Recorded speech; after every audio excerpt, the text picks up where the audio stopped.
What's going on, guys, and welcome back to another episode of Career Mode. This is episode number 84 and we start today's episode off with a look at the league table. Chelsea 4th, Norwich 5th. We've both played 36 games. We've both accumulated 73 points, but Chelsea are in front in that final Champions League spot because they have scored 5 goals. They have 5 goals better off than us. So as things stand, Chelsea are going to be going to the Champions League. If they win their remaining 2 games, they will book a place in the Champions League for next season, unless we can score like 20 goals in both games. But yeah, it's really difficult. We're praying for a slip up basically. There's no other ways around it, you know. Unless Chelsea slip up in their remaining 2 games, we won't be going to the Champions League. So it's going to be a real shame because I've worked really hard this season. We've been in some incredible end of season form, but sadly it looks like it's not going to be enough, and it looks like we are returning back to the Europa League after 1 season of Champions League football. But you never know, and it's always good to get Martin Tyler and Alan Smith's feedback on it as well. So here's what they had to say before the game against Leicester. We've all heard the talk all through second half of the campaign really about qualifying for the Champions Cup, and they are still there to do it, but until you actually get there, it's not job done. Well, it isn't. I mean, if you'd have asked me at the start, I'd have said this is one of the teams that we're going to finish in the Champions Cup, but it's just getting over the line, isn't it, with that finishing line in sight. It does do funny things to your mind. So yeah, they're a little bit pessimistic about it as well, and so are we really. But we've still got a job to do. We've got to go and win these games, and Leicester in this game, they could still save their season. They are in the relegation zone, but they have to win this game if they do want to have a chance of staying up, as they came to Carrow Road. So we were heavy favourites really, despite Leicester needing a win and you know, seemingly going to put in a better performance. But we did get the first goal of the game. Odelusi got it. It's only his 8th for the season, but he's had some limited chances really, Odelusi, because of course Lukaku's came in and he's had to settle for third choice striker since we went to up top and changed back to a 4-4-2 diamond formation. But during that passage of play, our captain Leroy Fer got an injury. I didn't realise that, but it seems he went up for a header, landed awkwardly, and sadly Leroy Fer got an injury. Our captain is now off and he will miss the remainder of the season. How frustrating is that? That's just typical my luck. We haven't really had too many problems with injuries, but now this is where we need our captain on the pitch. We need our leader on the pitch, and now he's going to be injured. Isn't that such a shame? But Ravel Morrison comes on, and at half time we saw that Chelsea were beating Fulham by 2-0, and it's not a surprise. I mean, that's an easy win for them really. It's a bit of a banker, and they're 2-0 up at half time, so we basically knew that this was a win for them really. So we just had to keep on winning and putting the pressure on. But to be honest, Chelsea's chances of slipping up really were minimal. But in the 51st minute here, Kasper Schmeichel made a couple of really good saves. We almost signed him in January, of course, but then we elected for Fraser Forster instead. But Schmeichel's doing really well, so who knows, maybe if Leicester get relegated we could sign him as a backup goalkeeper for Forster to challenge for that for that number 1 spot sometime down the line, because he was playing fantastic. He really was frustrating us. We were getting through a lot, but Schmeichel just could not stop playing like his dad. He made some fantastic saves in this. And from the 73rd minute here, we had a corner towards Ross Barkley, and again Schmeichel makes a fantastic save. Ikrem's volley is blocked, comes to Chalobah. Chalobah finds Ravel Morrison, and again Schmeichel makes a good save. So he was doing everything he could to keep Leicester in the Premier League. Really good couple of saves there, and he's seeing the 90th minute we're closing out the win. It was really tense here because Leicester were beginning to grow in confidence and get themselves forward, and they won a free kick right on the edge of the area. Ravel Morrison, who came on for third, takes down Fungueo, I think it might have been there. So a free kick for Leicester right on the edge of the area. If Leicester scored, then it's all over for our Champions League league dream. Knockout stands over the ball and bringing the wall forward here. Leicester had to score 2 goals in injury time to save their season. We needed to hold on to this win if we were going to compete and challenge Chelsea on the final game of the season. Knockout runs over the ball. It's eventually laid off here. The shot comes in and McCarthy pulls off a brilliant point-blank save to the 9. Not sure who was at the shot, but a really good save by McCarthy, starting ahead of Forster. And eventually the game does finish at 1-0. So we will take the final game of the season. We will take this battle for 4th place into the final game of the season. Chelsea won 3-0 as expected. Leicester, of course, got relegated after this game. That's why the animations came out. So they're back to the Championship. But Chelsea's win and our win as well means we will still be on level points coming into the final game of the season. So as you can see, here's the league table after 37 games. Manchester City and Liverpool, they're not safe either. Arsenal have won the title. City and Liverpool, it's basically, I wouldn't say impossible for City and Liverpool to fall out, but it's very unlikely. But it really is going to be between Chelsea and Norwich. it's going to be between us really, and we're still going to be praying for that slip up. It's, as I've said, it's really unlikely. Leicester, West Ham and Crystal Palace are all down, so there you go.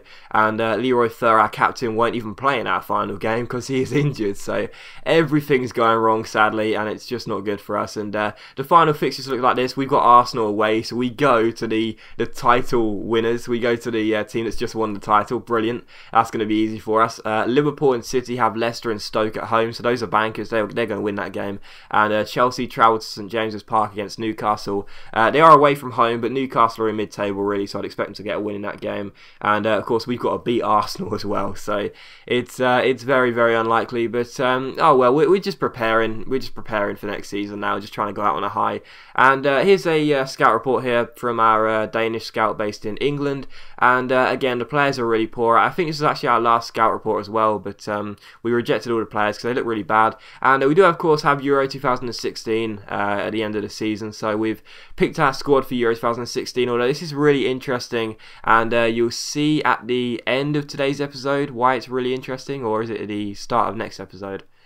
I'm not sure, but you'll see why that's really interesting anyway. And here are the players that have been called up for Euro 2016. Lukaku, Anthony, Wijnaldum, Forster, Smalling, Chalobah, Townsend, Corker, and Magnus Wolf Eikrem are going to be our Norwich representatives at the Euro 2016. But yeah, we do take on Arsenal for the final game here. Of course, a reminder of the scenario, as we see here, this squad, of course, Chalobah is going to be captain us because Fer is out injured. We put the goal updates on as well, and a reminder of the scenario.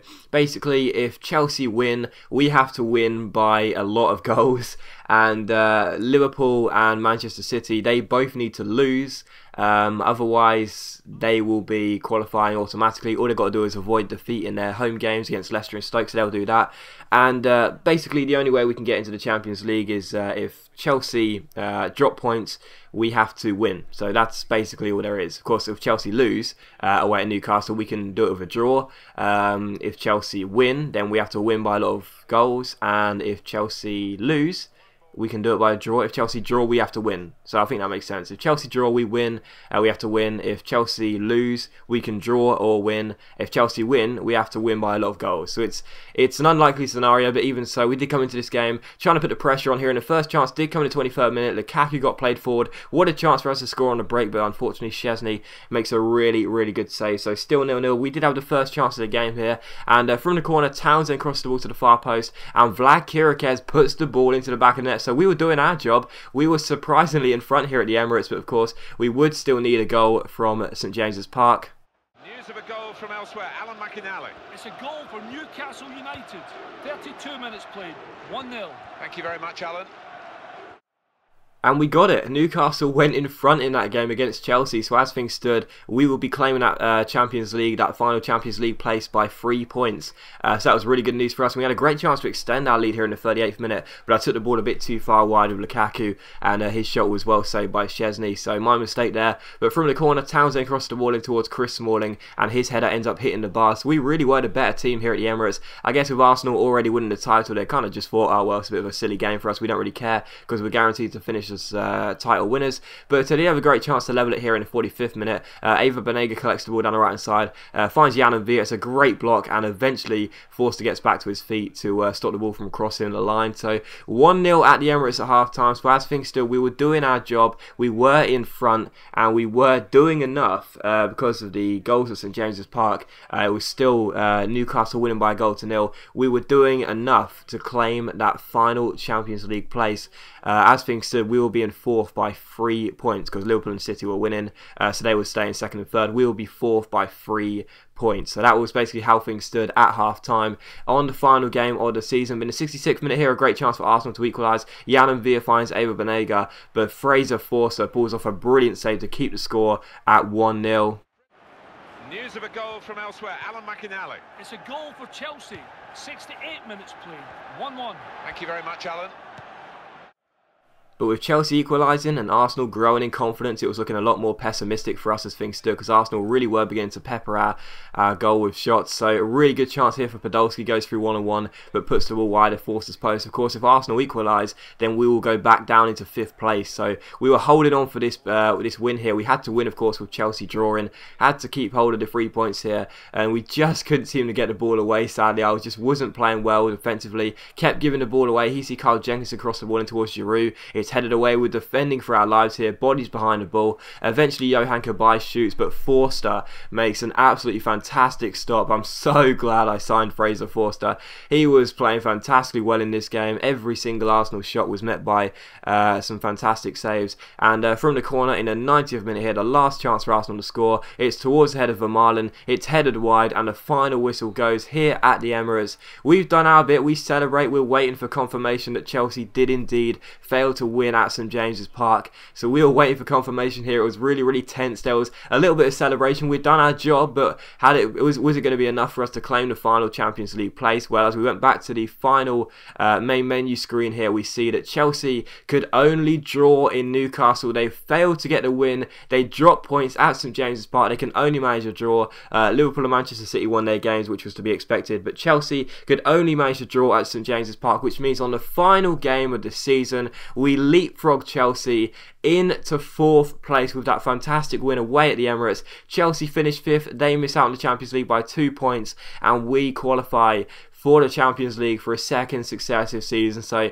it was so tense, it really was. It was such a surreal feeling, you know. We go to the Emirates and win. That should be enough for us anyway, but we still didn't know whether Chelsea had picked up 3 points or not. So going back to the main menu was a really nervy feeling, but we've done enough. We have qualified in 4th place. Chelsea slip up on the final game of the season, and we are through to the Champions League next season, of course subject to the qualification stage. But yeah, we have done it. We're in 4th place again. We finish in 4th once again, and we are in the Champions League next season. So it's a huge relief, because having one season in the Champions League and then going back to the Europa League, that will be really disappointing for us. So I'm so happy that we've managed to go ahead and secure a place in next season's Champions League. It was so unlikely, it really was, but thankfully we've done enough, and I'm really happy about it. So it looks like we'll probably be staying at Norwich as well, because I read a lot of your comments, and a lot of you have been saying that, you know, maybe if you get qualified for the Champions League, you should stay at Norwich.